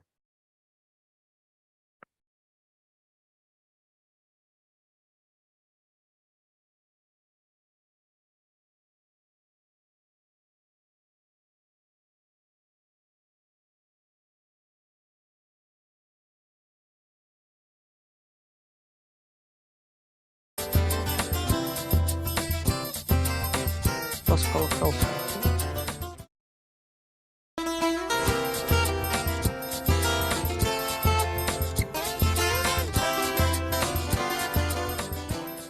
Quem é ligado nos assuntos do agronegócio com certeza já ouviu falar no sistema ILPF, que é a integração lavoura, pecuária e floresta. Hoje, o Mirante Rural vai mostrar que no Vale do Pindaré existe uma unidade de pesquisa especializada nesse tema. Lá, os pesquisadores trabalham para descobrir as melhores formas de adaptar o ILPF ao Maranhão. Veja aí na reportagem de Erisvaldo Santos e Cláudio Ribeiro. Ao assinar o Tratado de Paris em 2015 e confirmar a adesão em 2017, o Brasil se comprometeu com o mundo em reduzir em 43% até 2030 as emissões de gases do efeito estufa e, assim, ajudar a frear o aquecimento global. Na parte rural, uma das medidas é a adoção de sistemas que auxiliem na redução do desmatamento e possibilitem a produção de alimentos com os menores índices possíveis de emissão de gases. Uma das atividades de produção de alimentos no campo que mais geram gases é a criação de gado. Isso porque muitas vezes se polui ao desmatar áreas para pasto e, ao pastar, o gado também emite gás metano no processo de digestão. Segundo o painel intergovernamental em mudança do clima, o metano contribui com 23% do efeito estufa e é 21 vezes mais ativo que o gás carbônico na retenção dos raios solares que aquecem o planeta. No Brasil, os rebanhos de bois, cabras, ovelhas e búfalos são responsáveis por 90% do metano gerado. A órgãos ligados ao Ministério da Agricultura, como a Embrapa, coube iniciar pesquisas, muitas vezes feitas em parceria com universidades. Um dos sistemas de produção que tem se mostrado mais vantajoso é o ILPF, a integração lavoura-pecuária-floresta, que consiste na criação de gado consociado com o plantio de algum tipo de grão, e na mesma área também são plantadas árvores para a extração de madeira. O produtor tem ganho de produtividade e aumento de lucro. Ao adubar a terra para plantar o grão, que geralmente é o milho, ele terá um pasto de maior qualidade. E o gado ganhará mais peso em menos tempo que numa pastagem normal. Quem vai pagar essa reforma da pastagem é o milho, né, com essa produtividade. E como o ciclo dele é mais curto, né, então entre o plantio que nós estamos fazendo agora, a colheita, vai durar aí de 140 a 150 dias. O pesquisador e professor da UEMA, Luciano Muniz, aponta, entre outras vantagens, a possibilidade de restaurar o solo de pastagens degradadas, como esta aqui. Essa pastagem degradada que antes estava produzindo 30 quilos de carne por hectare ano, se a gente considerar uma produção de milho de em torno de 140 sacos, né? Depois de 140 dias, o ciclo do milho vai lhe proporcionar isso, né? Então, depois de você tirar essa safra do milho, você ainda vai ter a produção pecuária, que um ano depois, se considerar só a fase da recria e da engorda, tem o potencial de aumentar essa produtividade da pecuária de 30 quilos da área degradada para 450 quilos. de carne por hectare ano. Toda essa área de plantio é dedicada a pesquisas sobre o sistema ILPF. Faz parte de uma fazenda que, desde 2016, foi transformada numa URT, Unidade de Referência Tecnológica de ILPF. As pesquisas aqui são feitas por meio de uma parceria entre a Universidade Estadual do Maranhão e a Embrapa. A integração lavoura-pecuária-floresta já está consolidada. O que esses pesquisadores querem agora é definir formas de produzir dentro desse sistema que melhor se adequem ao clima e principalmente ao solo maranhense. Nós tentamos identificar aqui quais são essas variáveis do solo que vão influenciar na produtividade do milho. Ou seja, será que nas nossas condições o teor de cálcio, por exemplo, que ele atua com uma partícula que protege a matéria orgânica, será que nas nossas condições ele vai ser um bom indicador de produtividade? Então, a partir da geoestatística, onde nós fazemos mapa de produtividade e nós correlacionamos com esses atributos do solo, nós conseguimos montar práticas de manejo que vão ser mais adequadas ao produtor daqui do Maranhão e da região de Pindaré. Participam das pesquisas profissionais que estão em busca de conhecimento. O Vitor Roberto está aqui fazendo o trabalho de mestrado em Agricultura e Ambiente. O Eduardo é estudante do curso de veterinária da UEMA. Eu sou responsável aqui pela parte de manejo sanitário do rebanho, né? E está acompanhando os animais de perto, fazendo a pesagem dos animais a cada 30 dias para a gente ver o desempenho dele, né? Quanto que eles conseguiram ganhar de peso nessa faixa. Então eu sou responsável pelo manejo com o gado. Isso dá uma bagagem muito grande para a gente entrar no campo, né? Para o mercado de trabalho, que é um mercado que está em ascensão, né? A parte de grandes precisa muito de muitos veterinários de campo, e com essas experiências que a gente tira daqui, a gente consegue aumentar nossa bagagem de conhecimentos. O Carlos Augusto se formou em agronomia em 2017. Está concluindo o doutorado em uma universidade do Paraná, mas fez questão de fazer a pesquisa de campo aqui. Aqui é considerado área de Amazônia Legal. Eu trouxe a proposta para o meu orientador, ele aceitou, e o meu co-orientador, que é o professor Luciano Muniz, que foi meu orientador na graduação, ele me aceitou. Ele aceitou que eu fizesse aqui na propriedade. Então, como ele tem áreas de pastagem com diferentes anos, né, desde 1970, e teve algumas renovações, então eu vi um potencial para essa região de saber e poder chegar com dados. Olha, a substituição de pastagem por ambiente natural sem qualquer manejo, ela vai degradar o solo. Ainda mais esse solo que vocês podem ver, que é um solo bastante arenoso. Então é o que eu quero trazer para o meu estado e poder desenvolver o nosso estado com isso, né? E o Maicon Pedrosa está se formando em agronomia.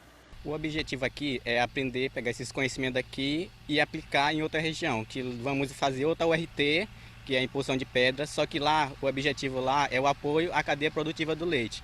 O ciclo desse sistema termina quando as árvores forem cortadas. Aí pode-se começar tudo de novo. Como são 3 componentes, os 2 primeiros anos, nós, entre essas fileiras duplas do eucalipto, nós utilizamos a lavoura, que pode ser de milho, pode ser o feijão, pode ser soja, outras atividades. E depois, nós utilizamos que tirar a cultura no segundo ano, fica a pastagem durante 5 anos, porque 2 anos de lavoura com 5 anos de forragem, para poder completar o ciclo do terceiro componente, que é o componente florestal. A mesma técnica de manejo pode ser aplicada usando árvores que já existem na área. Aqui, por exemplo, são as palmeiras de babaçu. Nesta área, em vez de eucaliptos, foram plantadas fileiras de unha de gato ou sabiá, uma espécie muito utilizada para fazer estacas para cercas.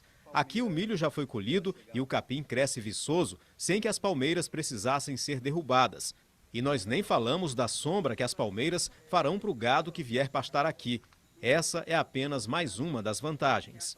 Então você potencializa a produção utilizando o milho, o capim, e você tem um componente florestal nativo, onde tem a questão social do extrativismo do babaçu. Mas aqui no projeto a gente tem uma outra conotação de melhorar a renda das quebradeiras de coco através de oficinas, onde elas vão beneficiar o babaçu e transformar isso em fontes de renda. E é isso, o Mirante Rural vai ficando por aqui. Bom, este é o último programa do ano. No próximo domingo, nós teremos um programa especial que vai mostrar os assuntos que foram notícias do campo em 2019. Então aí vocês deram uma observada que mostrou tanto a área do eucalipto, esse experimento que o Vitor vai apresentar agora como resultados. Ele foi finalista no prêmio na categoria Pop Vídeos, né, da FAPEMA, prêmio FAPEMA, e ele vai agora apresentar alguns resultados, né, desse trabalho de mestrado que ele fez. E aí depois a gente vai assistir um terceiro vídeo falando do trabalho que a Carol vai apresentar amanhã. Olá, tudo bem? Meu nome é Vitor Ribeiro, sou bolsista FAPEMA e mestre em Agricultura e Ambiente pela Universidade Estadual do Maranhão. E vou falar um pouco sobre o sistema agrocivil-pastoril. Você já deve ter andado pelas estradas do Maranhão e percebido grandes extensões de pastagem com presença de cupizeiros, formigueiros e plantas espontâneas, com pouco animais por uma grande extensão de área. Bom, muito provavelmente você conheceu uma pastagem degradada. Isso mesmo, segundo o Laboratório de Processamento de Imagens da UFG, cerca de 70% das pastagens do Maranhão encontram-se em processo de degradação, ou seja, produzindo abaixo do seu potencial máximo. Nessas condições, o solo encontra-se exaurido, apresentando baixo conteúdo de carbono, elevada acidez, baixos níveis de nutrientes e fraca estrutura física. Além disso, no nosso estado é muito comum a agricultura de corte-queima e o revolvimento anual do solo. Esses são agrossistemas nada sustentáveis. Mas calma, o sistema agrocivil-pastoril veio para mudar essa realidade. Ao consorciar árvores, pastagem e lavoura, o agricultor consegue diversificar sua renda, garantir a sustentabilidade da sua atividade e a fertilidade do seu solo. No meu trabalho de dissertação, eu tentei entender como o manejo em agrossistema influenciam os atributos do solo e também como a fertilidade do solo influencia a produtividade das lavouras.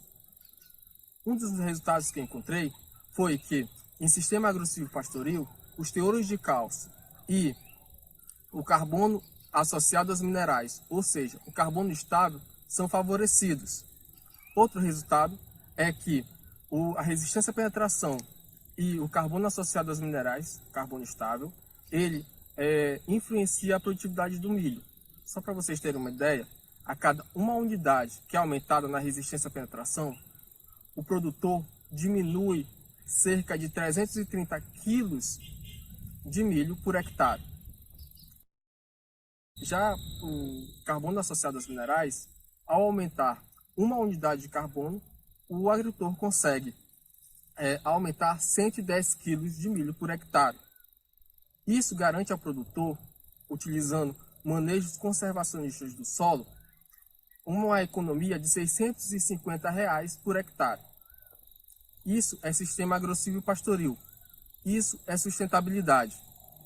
Bom, se você gostou desse conteúdo, curta esse vídeo, compartilhe entre seus amigos e também apoie nossa ideia.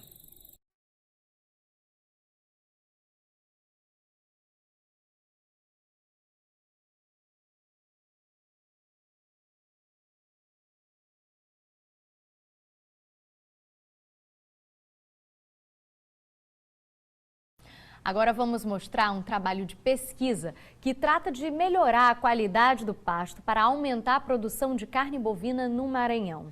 O projeto é desenvolvido em uma fazenda que fica na zona rural de Pindaramirim.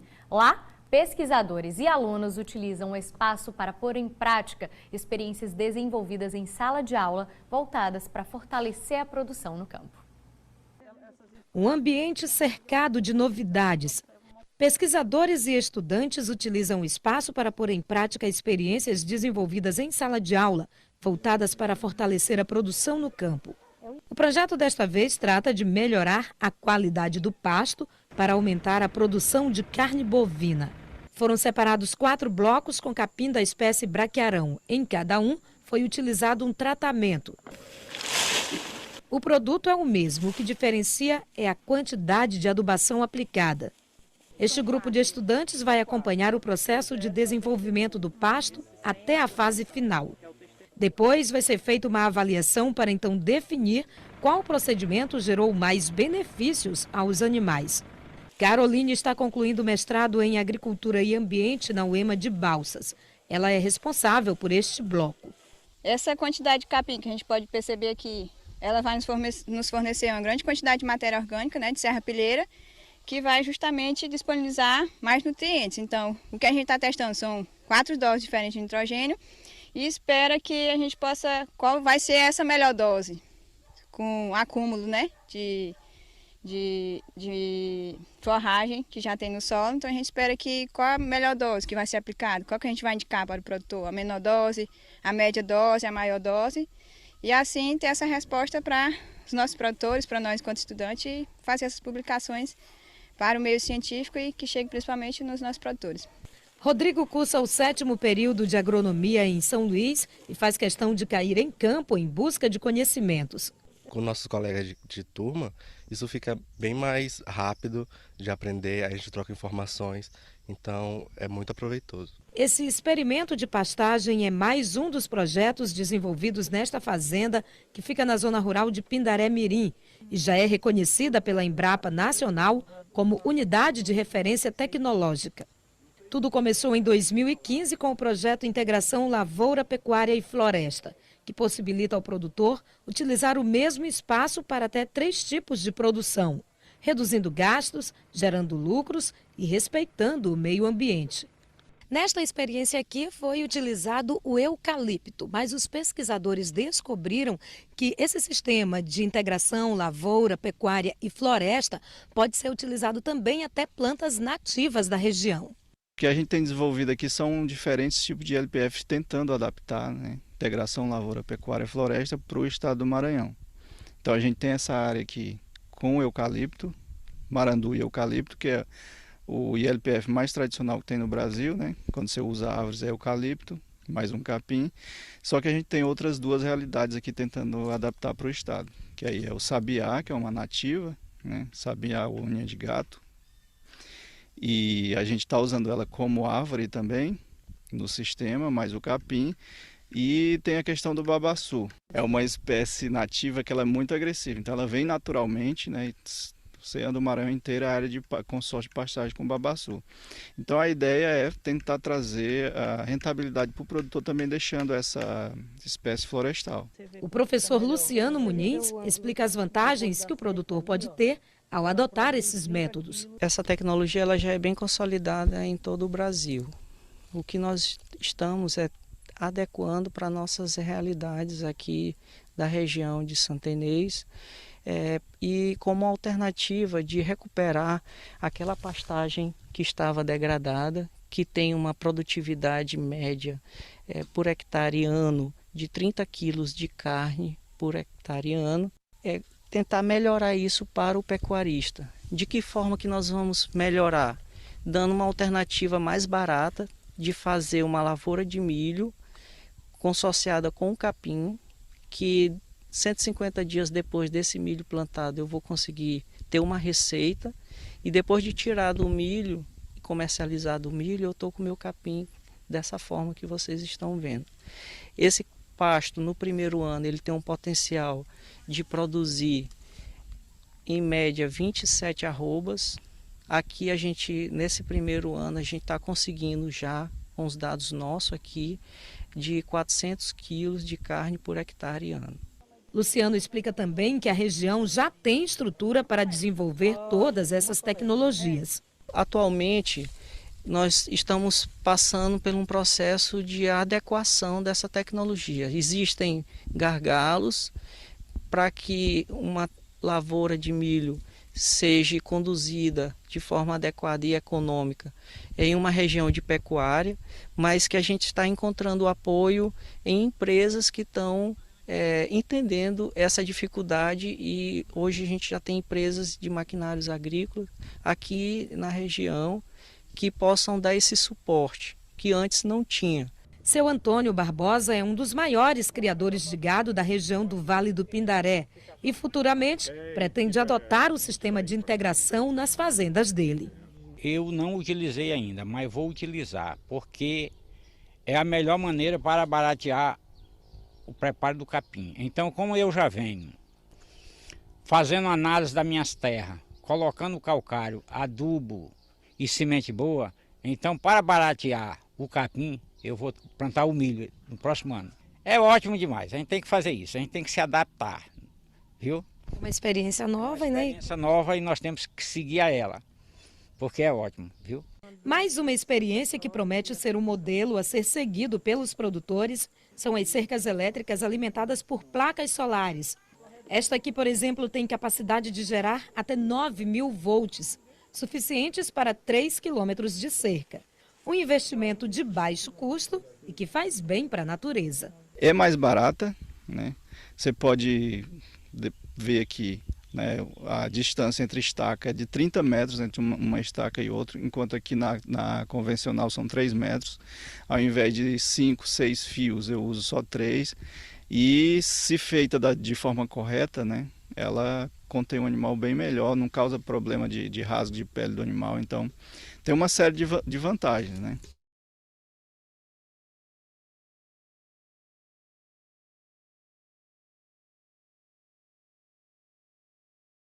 Então, gente, foi bom porque eles apresentaram aí. Deixa eu só fechar aqui rapidinho.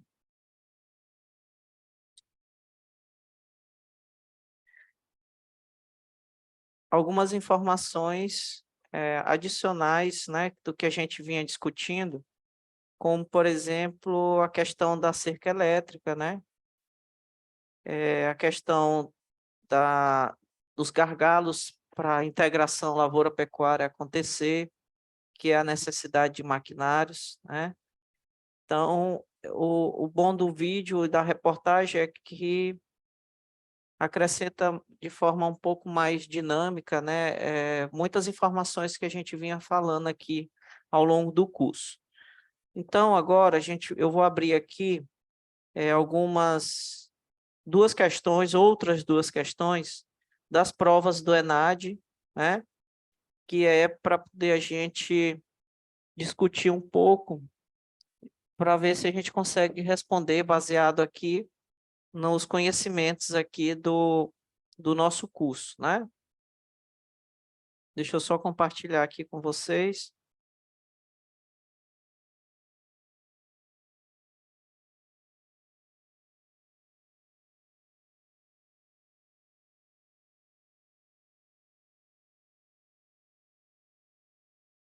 Só ver se já apareceu aí.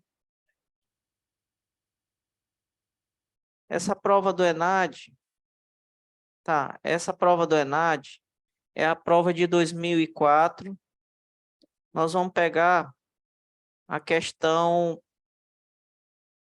21. Só um spoiler aqui, né? Que próximo ano vai ter o concurso da Embrapa. Então já vamos logo treinando aí para a gente se preparar aí para o concurso da Embrapa, né? A gente sabe que a gente tem a Embrapa do Maranhão, que é a Embrapa Cocais.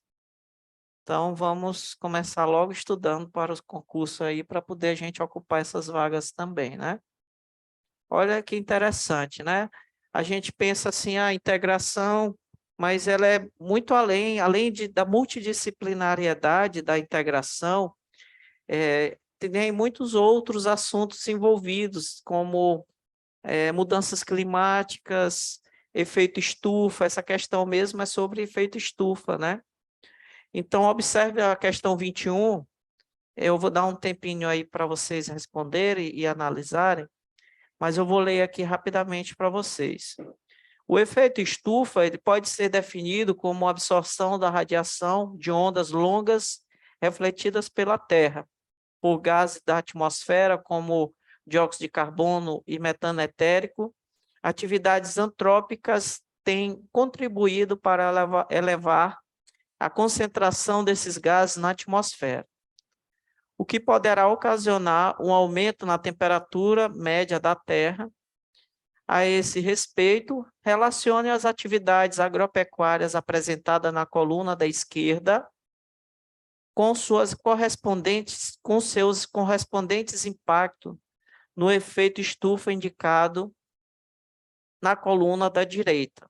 Então, vamos observar quais são as atividades agropecuárias da coluna da esquerda. A primeira, plantio de arroz inundado, que é muito comum aqui no estado do Maranhão, tanto o sistema irrigado como o sistema sequeiro favorecido, né? Sistema irrigado ali na região de Vitória do Mearim, Arari, né? E o sequeiro favorecido na região de São Mateus, Anajatuba, né? Tem muita área ocupada hoje com esse sequeiro favorecido. O desmatamento e as queimadas, reflorestamento de novas áreas, plantio direto e criação de ruminantes. E os impactos no efeito estufa dessas atividades, que é o que a gente precisa correlacionar. Representado pela letra P, fixação de dióxido de carbono. Representado pela letra Q, de queijo, retenção de carbono no solo. Representado pela letra R, de emissões de metano etérico, e pela letra S, de sacola, as emissões de dióxido de carbono. Então, o que eles pedem na questão? A associação correta da coluna da esquerda com a coluna que são as atividades agropecuárias, com a coluna da direita, que é o impacto no efeito estufa. E aí, turma, vocês marcariam qual das opções? Eu vou dar aí 2 minutinhos para vocês analisarem e responderem, para poder eu responder junto com vocês. Quem que está aí, Beatriz, no online aí, assistindo conosco? Que eu vou fazer a chamada agora. Isso. Pois vai falando os nomes aí. Tem a Alane, Carlos, Daniele, a Valéria ainda está online? Muito bem. Quero saber quem que está participando aí para poder ganhar o certificado. Bora lá, galera. Eu vou aguardar aí pelo chat qual é a opção que vocês responderiam, tá bom?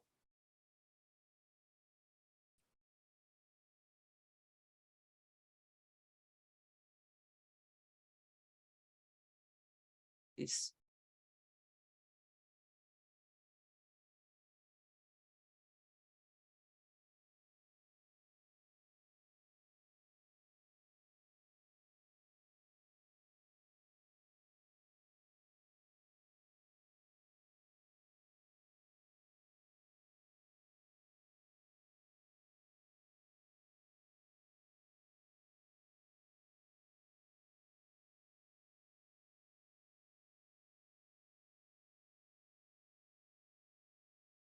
E aí, já apareceu a primeira resposta?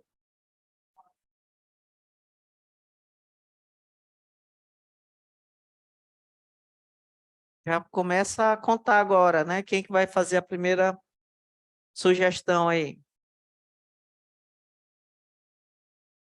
O que vocês marcaram, gente?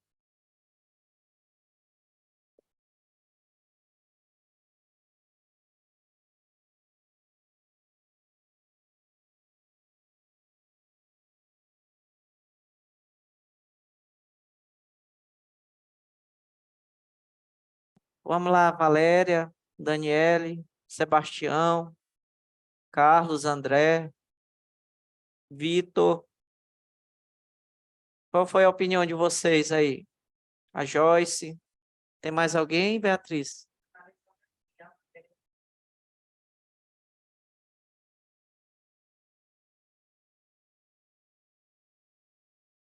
Pode chutar. Tem problema não, a gente está aqui para aprender junto. Muito bem, Carlos. Bora ver aí. Vou já corrigir. Vou esperar os outros colegas também. Quem acompanha o Carlos, quem que dá outra opinião? Vamos lá.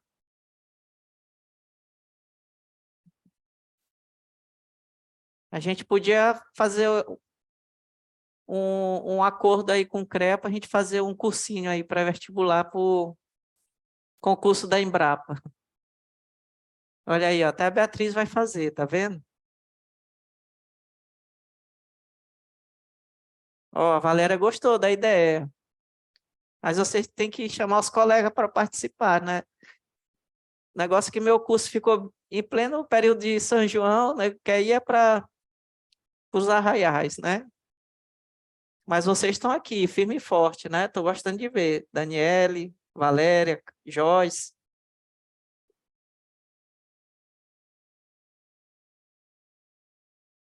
Tem mais uma opinião? Vamos lá. Ah, ainda estão analisando, né? Não tenham medo de darem a opinião de vocês. O importante aqui é a gente interagir, a gente poder discutir um pouco e aprender juntos, tá?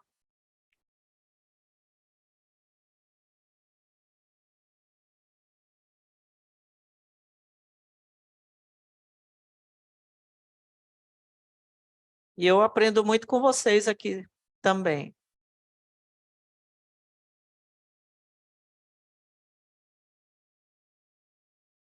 Olha, Joyce, muito bem, Joyce. A Joyce respondeu a letra D, o Carlos respondeu a letra C. Quem que acompanha o Carlos? Quem que acompanha a Joyce? Olha, Valéria, tá vendo? Já tem 2 letra D e 1 letra A. Letra C, desculpa, isso mesmo.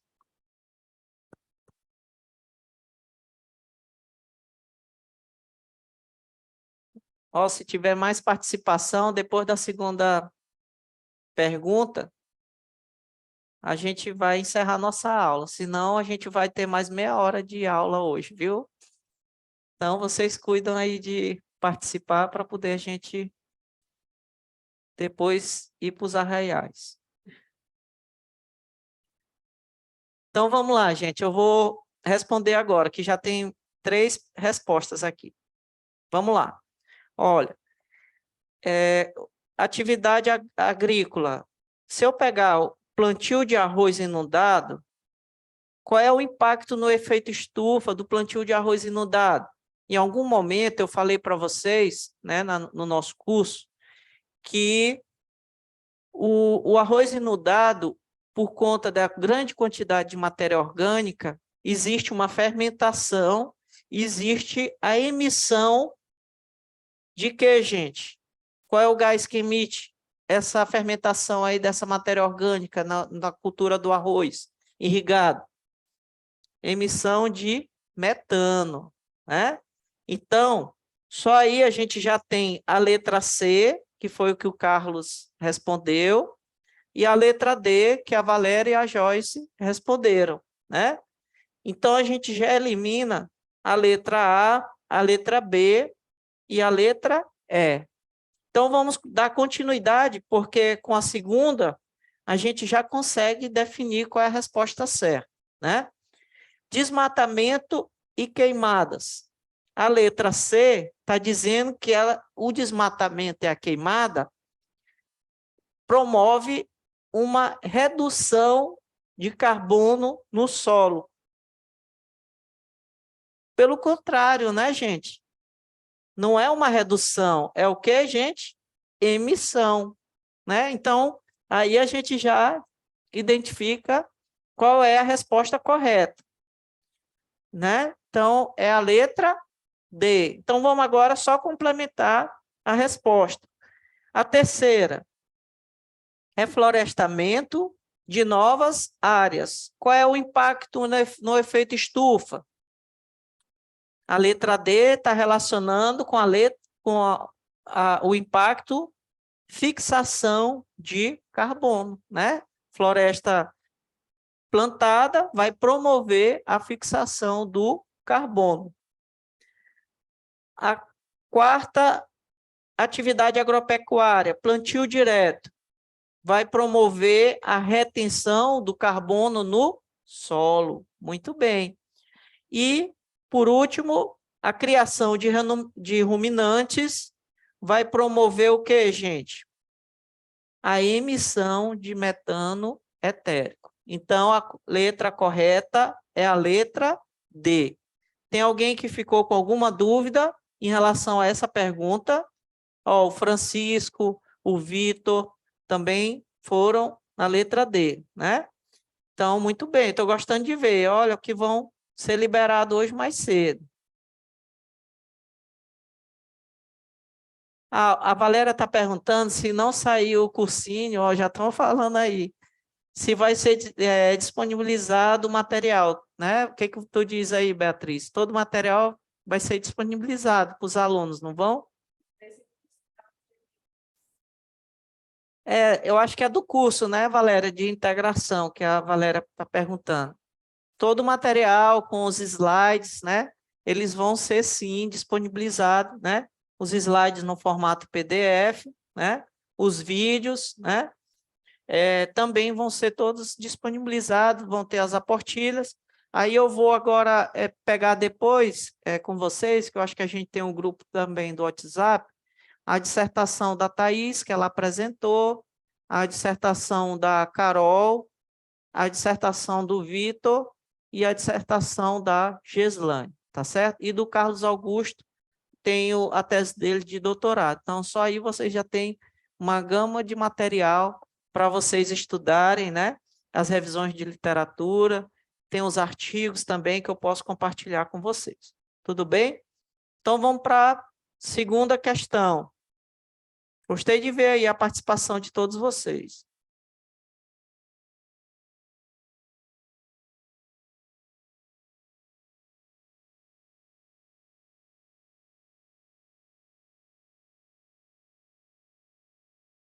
A sétima já está? Porque eu vou... Tá, eu vou botar ela para cá. Pronto. Tudo bem? Então, a sétima é a questão... Só para aumentar. Pronto, aqui. A sétima, diferente dessas que a gente trabalhou até agora, a sétima eu só vou comentar com vocês porque é uma questão discursiva, né? Então, é até interessante eu compartilhar com vocês essas provas do ENAD, porque tem essas questões iniciais aí, né? Também que era importante de português. Olha essa questão aqui, 9, olha. Leiam com atenção os textos a seguir. Amo as árvores, as pedras, os pássaros. Acho medonho que a gente esteja contribuindo para destruir essas coisas. Quando uma árvore é cortada, ela renasce em outro lugar. Quando eu morrer, quero ir para esse lugar, onde as árvores vivem em paz. Né? É um texto de Antônio Carlos Jobim, do jornal Ecológico, no ano 4, número 41 de 2005. Essa avaliação do ENAD aqui foi a prova do ENAD de 2007. Então, tem outros 2 textos que depois a gente vai só apresentar para vocês o que se pergunta e o que se pede nessa questão discursiva. Só para vocês terem uma ideia que nós estamos em 2023 e lá em 2007 já tinha essa preocupação, né? Vamos ver aqui o que diz os 2 textos. Desmatamento cai e tem baixa recorde, né? É uma matéria da Folha de São Paulo, no mês de agosto de 2007. Então, o governo brasileiro estima que cerca de 9.600 km² da floresta amazônica desapareceram entre agosto de 2006 a agosto de 2007. Quer dizer, em um ano, teve a supressão de 9.600 quilômetros, né, de floresta da Amazônia. uma área equivalente a cerca de 6,5 cidades de São Paulo. Se confirmada a estimativa, a partir de análise de imagem do ano que vem, será o menor desmatamento registrado em um ano desde o início do monitoramento em 1998, representando uma redução de cerca de 30% do índice registrado entre 2005 e 2006. Com a redução dos desmatamentos entre 2004 e 2006, o Brasil deixou de emitir 470 milhões de toneladas de dióxido de carbono, gás do efeito estufa. Também evitou o corte de 600 milhões de árvores, a morte de 20 mil aves e 700 mil primatas. Essa emissão representa quase 15% da redução firmada pelos países desenvolvidos para o período de 2008 a 2012 no Protocolo de Quioto. O Brasil é um dos poucos países do mundo que tem a oportunidade de implementar um plano que protege a biodiversidade e, ao mesmo tempo, reduz muito rapidamente seu processo de aquecimento global. O segundo texto, soja ameaça a tendência de queda, diz ONG. Mesmo se dizendo otimista com a queda no desmatamento, Paulo Moutinho, do IPAM, Instituto de Pesquisa Ambiental da Amazônia, afirma que é preciso esperar a consolidação dessa tendência em 2008 para a comemoração definitiva, que caiu, mas com a recuperação nítida do preço das commodities, como a soja, é preciso ver se essa queda acentuada vai continuar, disse o pesquisador à Folha. O momento é de aprofundar o combate ao desmatamento, diz Paulo Adárico, coordenador de campanha da Greenpeace. Só a queda dos preços e a ação da União não explicam o bom resultado atual, diz Moutinho. Estados como Mato Grosso e Amazonas estão fazendo esforços particulares e parece que a ficha dos produtores caiu. O desmatamento, no médio prazo, acaba encarecendo os produtos deles. Então, é uma matéria também do mês de agosto, né, de 2007. Então, vamos ver agora o que pede aí nessa questão. A partir da leitura dos textos motivadores, redija uma proposta fundamentada em 2 argumentos sobre o seguinte tema: em defesa do meio ambiente.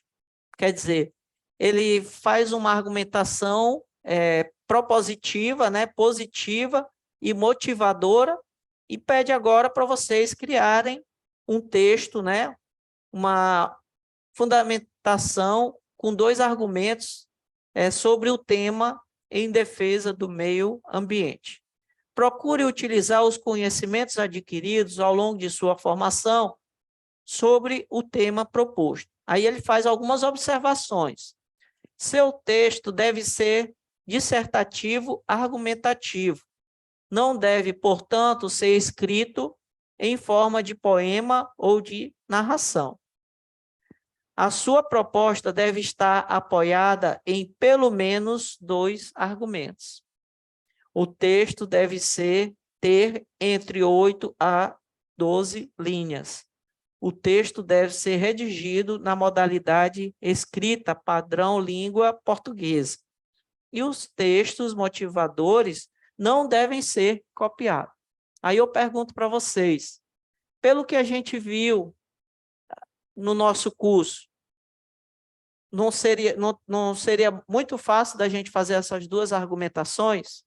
Eu vou aguardar agora os comentários de vocês para depois eu falar qual seria a primeira uma argumentação entre as várias que a gente discutiu aqui.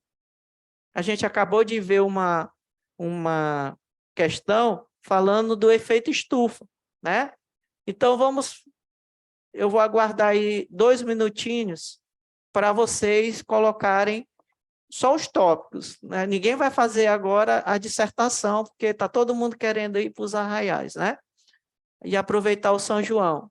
Mas eu queria discutir um pouco com vocês, dentro do que a gente viu no curso, quais seriam os tópicos que vocês argumentariam.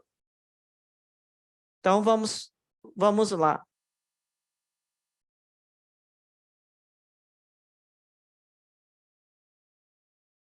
Só uma observação que a Joyce colocou aqui, se o professor tiver materiais complementares, como livro, cartilha, é interessante também compartilhar. Teve um material que eu já disponibilizei, que é uma apostilazinha que foi feito de uma forma muito básica para o curso de agricultor familiar, que foi administrado pela professora Valéria, né? E aí a gente vai também fazer uma coletânea de outros materiais, principalmente as dissertações de mestrado, tese de doutorado, que já foram desenvolvidas no nosso grupo de pesquisa no GINTEG, todas aqui para a nossa realidade do Maranhão, tá bom? Então vamos lá, gente. Quem vai fazer a primeira argumentação?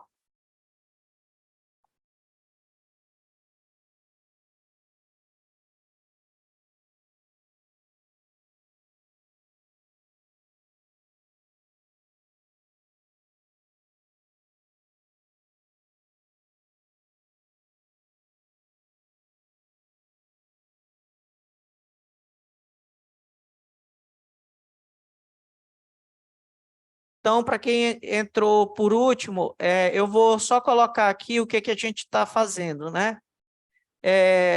A gente está vendo uma questão discursiva de uma prova do ENAD sobre esse tema que a gente está trabalhando, de integração, lavoura, pecuária, floresta, que eu comentei que é um tema multidisciplinar, que ele sai além apenas desse assunto, tem as questões ambientais, tem as proposições, o porquê da gente trabalhar a integração lavoura, pecuária, floresta. Então, aí, a questão, ela apresenta 2 textos e depois ela pede para fazer uma argumentação sobre a frase em defesa do meio ambiente, né? Então, eu vou deixar o texto, os 2 textos, tem esse primeiro em cima, mas tem os 2 textos, desmatamento cai e tem baixa recorde. E o segundo texto, soja ameaça a tendência de queda, diz ONG. E aí eu gostaria que vocês pudessem, né, só colocasse no chat aí quais seriam os tópicos da argumentação de vocês, né? Eu já tenho as minhas sugestões, mas eu vou aguardar vocês também para poder a gente discutir um pouco, né? Só lembrando que que no próximo ano vai ter o concurso da Embrapa, né? Então vamos começar logo a entrar no clima aí para estudar, fazer os grupos de estudo, né? Para a gente poder ocupar essas vagas aí desse concurso, para Embrapa Cocais aqui do Maranhão.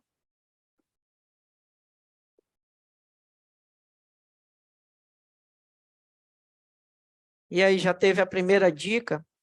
Vou fazer a chamada, tá, gente?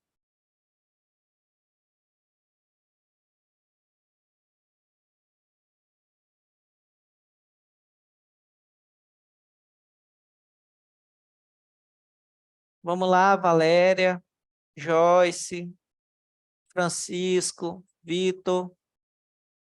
Quem mais? A Daniele. Tem o Carlos também. Sebastião ainda está aí na sala? Quem foi que eu não chamei? Ah, Rosineide. O Vitor eu falei, sim. Só a Rosineide. Já tem uma primeira dica aqui de tópico. Muito bem, Sebastião. Gostei de ver.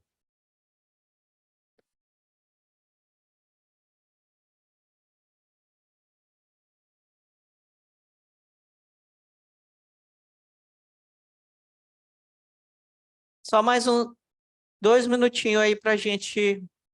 Só lembrando aí que, se tiver a participação, nós vamos encerrar depois que a gente finalizar essa questão, a aula de hoje, tá bom?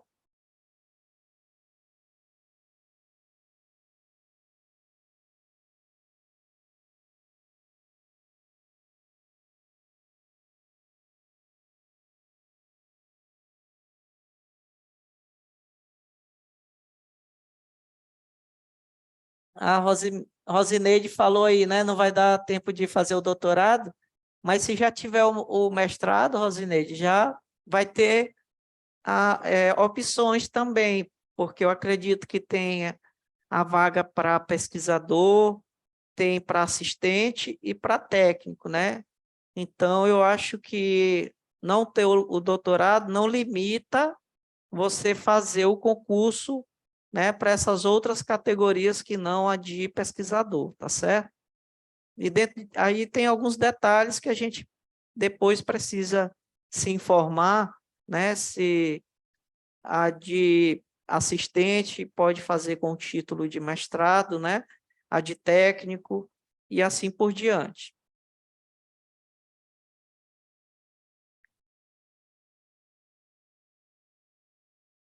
Olha aí, rapaz, a Valéria, ó, já gostei de ver, Valéria.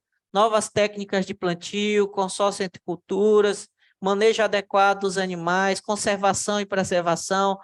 Só fazendo uma observação que, dentro do que foi pedido na questão, né, a Valéria está dizendo o seguinte, né, que os argumentos que ela ia fazer, as 12 linhas, 12 laudos, né, ela ia usar esses argumentos, né?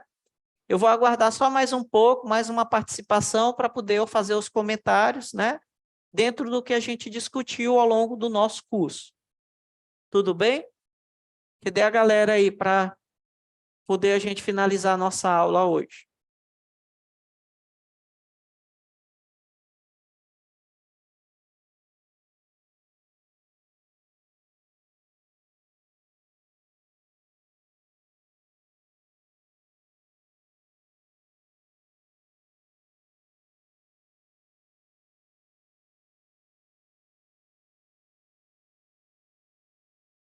Lembrem do vídeo das reportagens que foram apresentadas anteriormente, né? Que tem um argumento aí fortíssimo, aí o porquê dessas questões são importantes, né? Só lembrando que ele fala a questão da redução do desmatamento e, do outro lado, ele fala da questão da commodity, né? Então, o Brasil, a agropecuária, ela tem uma grande participação na economia brasileira, no produto interno bruto brasileiro, né? Então, o que acontece? Se a gente não atender à legislação, não atender o que o mundo pede em relação às questões ambientais, isso vai comprometer seriamente a economia brasileira, né? Vamos ver lá, o Sebastião, gostei de ver, Sebastião. A recuperação de áreas degradadas através da implantação de integração lavoura, pecuária, floresta é uma das soluções para a recuperação das áreas degradadas e contribuir com o meio ambiente. Muito bem, gostei de ver. Então, observem que tudo isso que a gente está discutindo tem algo maior. Então, mas conservação com geração de renda, muito bem, Joyce. Então, olha só, observe que a reportagem que vocês vão ter a oportunidade de assistir novamente, ela inicia falando dos compromissos do Brasil em reduzir as emissões. Por isso que até 2030, né, na reportagem que foi lá em 2019, dizia 43%, hoje a gente sabe, devido a essa reunião da COP26, que o compromisso do Brasil agora é em reduzir 50% as emissões. Aí eu pergunto para vocês, o desmatamento, né? Se está reduzindo o desmatamento, o próprio texto está dizendo lá a quantidade de toneladas de carbono que deixou de ir para a atmosfera, só com essa redução, né? Então, tudo isso está dentro do compromisso que o Brasil tem, né, em diminuir essas emissões, né?